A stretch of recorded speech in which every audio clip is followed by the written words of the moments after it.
मेरे दिव्य गुरुदेव श्री परमहंस योगानंद जी के द्वारा ये टॉपिक श्रीमद् भगवद गीता के प्रथम अध्याय का 24वें और 25वें श्लोक की व्याख्या में ये टॉपिक आध्यात्मिक प्रत्यक्ष ज्ञान का रथ। गुरु जी समझाते हैं 24 और 25 की व्याख्या। संजय ने धृतराष्ट्र से कहा, हे भरतवंशी, गुड़ाकेश के निवेदन पर ऋषिकेश यानी कि भगवान कृष्णा उस रथ को दोनों सेनाओं के बीच में भीष्म, द्रोण और पृथ्वी के सब राजाओं के सामने ले गए और कहा, हे पार्थ, एकत्रित हुए इन कौरवों को देखो। परमहंस योगानंद जी समझाते हैं, संजय ने यानी कि आत्मनिरीक्षण की शक्ति ने अंधे मन, यहाँ पर जिसको धृतराष्ट्र कहा गया है, जिन्हें यहाँ राजा भरत का वंशज कहा गया है, कौरवों और पांडवों के साझे पूर्वज के रूप में, जिसको प्रतीकात्मक रूप में ब्रह्मांडीय चेतना यानी कि ईश्वर कहते हैं, इस प्रकार भक्त यानी कि अर्जुन, जिसको गुड़ाकेश कहा गया, गुड़ाकेश का मतलब जो निंद्रा से परे और भ्रम को हराने वाला, सदा तैयार रहकर एक भक्त द्वारा आदेश पाकर आत्मा यानी कि भगवान श्री कृष्ण ने सबसे अच्छे रथों यानी कि आध्यात्मिक अनुभूति को विवेक की पांडव सेना और सांसारिक इच्छा की कौरव सेना के बीच, मानसिक सेनानियों, अहंकार और गुप्त प्रवृत्तियों तथा शारीरिक चेतना के शासन करती शक्तिशाली मानसिक प्रवृत्तियों के अन्य सभी शासकों से भिड़कर अंतर्ज्ञान द्वारा भक्त को आदेश दिया जाता है कि वह अपने आंतरिक शत्रुओं का सामना करे और उन्हें स्वीकार करे।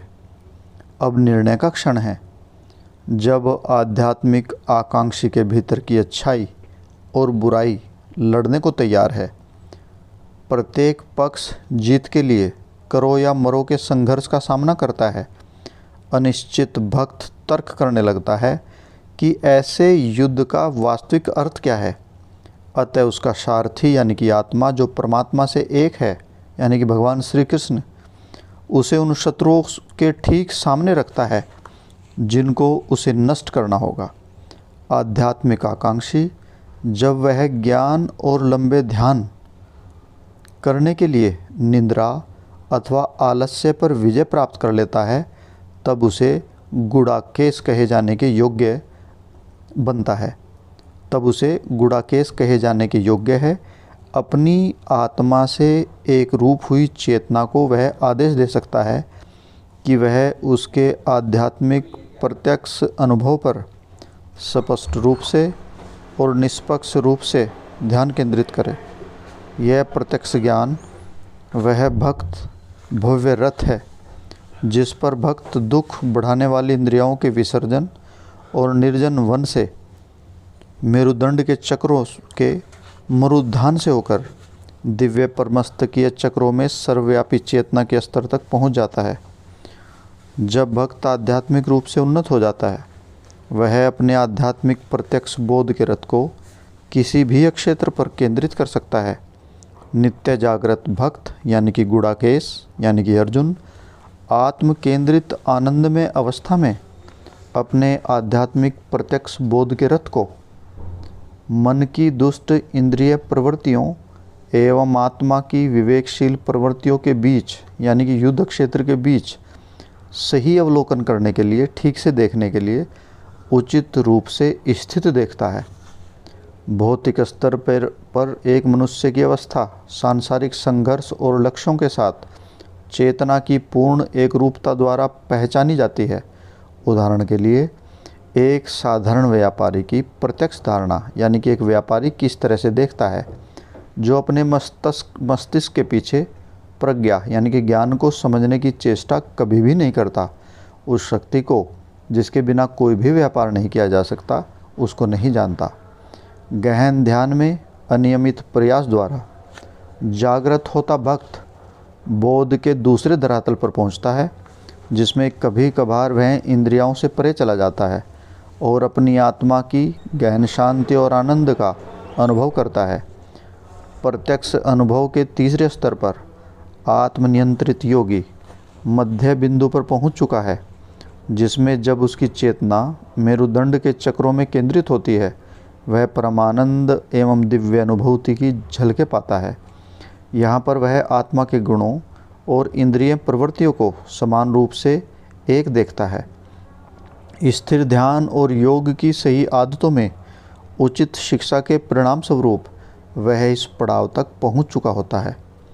प्रत्यक्ष अनुभूति के चौथे स्तर पर जब चेतना पूर्ण रूप से अच्छाई अर्थात ईश्वर के साथ एक हो जाती है, भक्त अच्छाई और बुराई के विरोधों से भी परे चला जाता है। ईश्वर में जागृत मनुष्य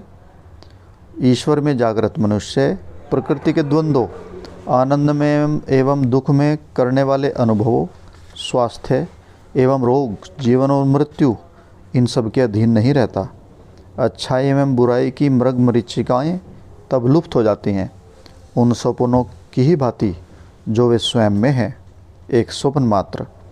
योगी सदा यह ध्यान रखता है कि अच्छाई और बुराई की तथा मनुष्य में भौतिक एवं अंतर्ज्ञान की प्रवृत्तियों की सब चेतना में एक ही निरपेक्ष चेतना यानी कि ईश्वर के संबंधित, जिसे प्रतीकात्मक रूप से इस श्लोक में भरत कहा गया है, जो कौरवों और पांडवों दोनों के ही पूर्वज हैं।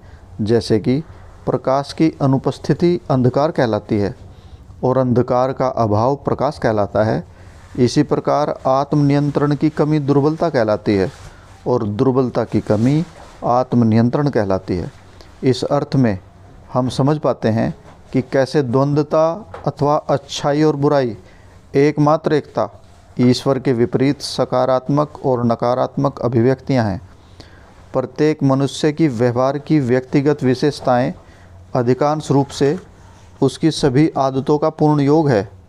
ये अच्छी एवं बुरी दोनों प्रकार की आदतें एक विचार की बार बार पुनरावृत्ति के माध्यम से और विचारों के प्रेरित कार्यों द्वारा मनुष्य की अपनी चेतना के द्वारा ही बनती है। यदि चेतना बुरी आदतों के विषय में सोचती है, उनका स्वप्न देख सकती है, तो उसे अच्छी आदतें बनाने के लिए ठीक इसके विपरीत केवल अच्छा सोचना और स्वयं अच्छा देखना होगा। अच्छे और बुरे विचार चेतना के विभिन्न रूप अथवा विभिन्न स्वप्न हैं। चेतना की सुंदर अवस्थाएं स्वप्न देखना और दुख स्वप्नों को देखने से अच्छा ही है। चेतना कल्पनाशील, संवेदनशील और लचीली है। यह किसी भी अवस्था का स्वप्न देख सकती है। जब भक्त की चेतना भ्रष्ट हो जाती है, इसे अनियंत्रित इंद्रिय अश्वों के साथ दौड़ता अंधा मन कहा जाता है। जब मनुष्य की चेतना आत्मा की ओर जाती है, तब यह अनुशासित विवेक की अवस्था तक पहुंच गई है। जब चेतना आत्मा के साथ एक रूप हो जाती है, इसे श्री कृष्ण या इंद्रियों के राजा अर्थात उद्धारकर्ता मनुष्य में कुटस्थ या क्राइस्ट चेतना या आत्मा का विशुद्ध प्रतिबिंब कहते हैं। वह सारथी जो विवेकशील प्रवृत्तियों को विजयपूर्वक अनंत के राज्य में ले जाता है। तब मनुष्य की चेतना अहम के साथ एक रूप हो जाती है, तब इसे भीष्म अवस्था कहा जाता है। जब चेतना अतीत की प्रवृत्तियों के साथ एक होती है, इस अवस्था को द्रोण संस्कार या गुप्त प्रवृत्तियों की अवस्था कहा जाता है। जब मन आत्मा की सभी अक्षमताओं को इंद्रिय सुखों के विरुद्ध निष्पक्ष होकर तोलता है, तब इसे संजय अर्थात आत्मविश्लेषण की अवस्था कहा जाता है। जब भक्त की चेतना निंद्रा का त्याग करके सदा ध्यान करने को तैयार रहती है, तब यह ज्वलंत आध्यात्मिक दृढ़ संकल्प और आध्यात्मिक नियंत्रण की अर्जुन, जिसको गुड़ाकेश कहते हैं, की अवस्था तक पहुंच गई है।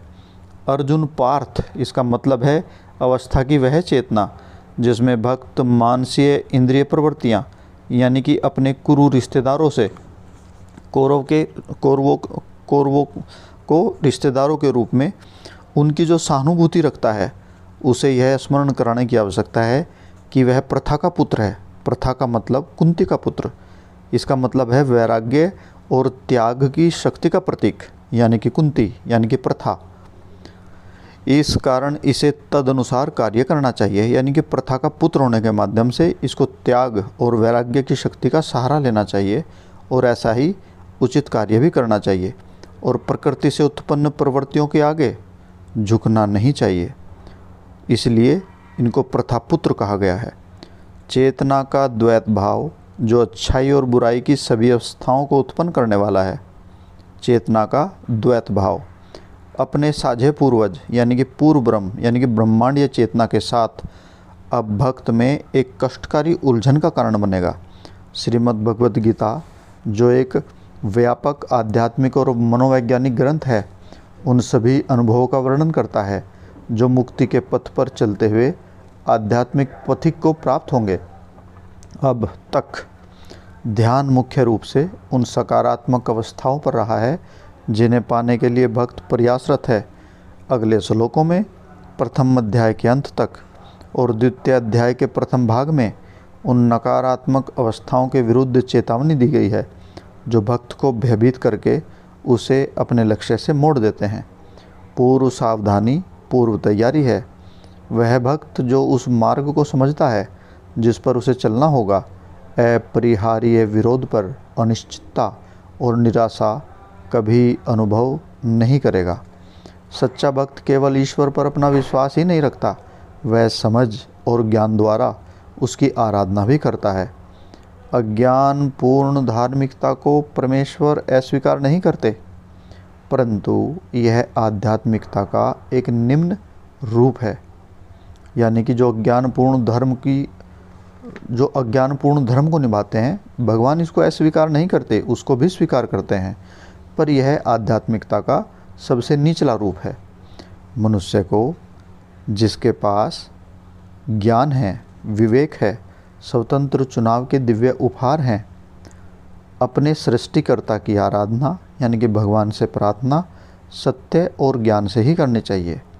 प्रभु यह देखकर प्रसन्न होते हैं कि उनके मानव पुत्र यानी कि हम बच्चे उनके अपने प्रतिबिंब में बने हैं, यानी कि परमपिता की खोज करने के लिए उन्हें प्राप्त सर्वोच्च उपहार यानी कि अपनी बुद्धि के दिव्य जन्मसिद्ध अधिकार का प्रयोग करते हैं। यानी कि भगवान ने हमें बुद्धि दी है और हम इसी बुद्धि का प्रयोग भगवान को खोजने में लगाएं। वह भक्त जो उस बुद्धि का प्रयोग गीता के संदेश को निष्ठा के साथ अध्ययन करने के लिए प्रयोग करता है, यानी कि जो बुद्धि को भगवत गीता को समझने में प्रयोग में लाता है, वह इसे एक विश्वसनीय सहयात्री पाएगा। किसको? बुद्धि को और गीता को, जो न कि केवल मार्गदर्शन और प्रोत्साहन प्रदान करेगा अपितु सावधान करके रक्षा भी करेगा। जय गुरु जी।